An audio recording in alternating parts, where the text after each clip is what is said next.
ल हामी चाहिँ खोर्सानीको बिरुवा बोक्ने क्रम जारी निरन्तर छ। टक्क पारेर पूर्ण रूपमा हामी आज चाहिँ खोर्सानीको बिरुवा बोकिसक्छौँ तीव्र गतिमा, एकदम खतरनाक। यो चाहिँ हाम्रो चाहिँ कोरियाको काम गराइ हो हैन। अब यो चाहिँ कोरिया हो, नेपालको कोरिया हो, अठै त्रिवेणीको कोरिया हो। यो चाहिँ एकदम राम्रोसँग तरिकाले चाहिँ यहाँ चाहिँ अठै त्रिवेणी वासीहरूको चाहिँ एउटा सामान्य कोरिया मार्केट हो यो चाहिँ हैन। अब अरूले जसले जे गरे पनि हैन, हाम्रो चाहिँ यस्तै छ है काम गराइ। अब यसरी अब कृषक भनेको चाहिँ यस्तो भरियाहरू मात्रै हो हैन। अहिले ब्याचलर डिग्री भनेको खाडी मुलुकमा काम गर्न जाने हो। हामी यस्तो दुखी मान्छेले यसरी भारी बोक्ने हो हैन।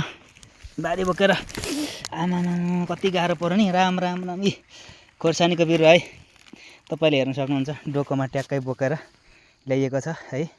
यतिको राम्रो खोर्सानी बिरुवा छ।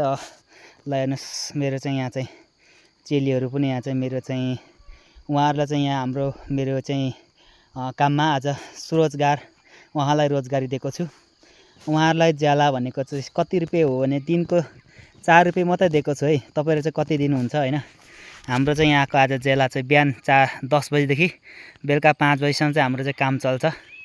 हाम्रो रोज अब नेपाल सरकारको दरेट अनुसार त हामीले रोज त दिन सक्दैनौँ। अब यो नेपाल सरकारले भनेको तोकेको बमोजिम काम पनि गर्न सकेको छैनौँ।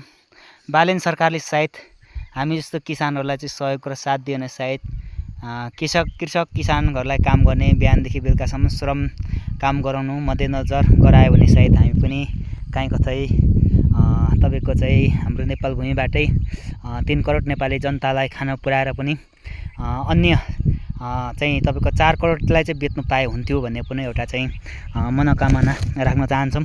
अहिले चाहिँ हर्का साम्पाङको नीति लिएको छ बालेन सरकारले पनि।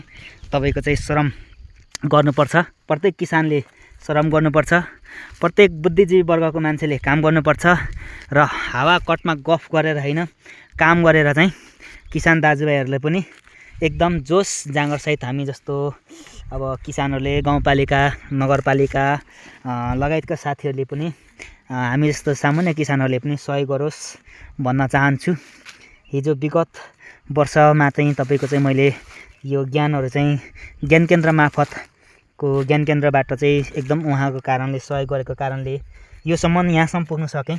तर अठै त्रिवेणीबाट चाहिँ अहिलेसम्म सेवा कस्तो हुन्छ के हो भन्ने कुरो चाहिँ सुनेको छुइनँ। अठै त्रिवेणीले किसानहरूलाई राहत दिन्छ भन्ने सुनेको थिएँ, तर कस्तो राहत दिन्छ त्यो चाहिँ मैले पाएको छुइनँ। तर म जस्तो किसानहरूलाई चाहिँ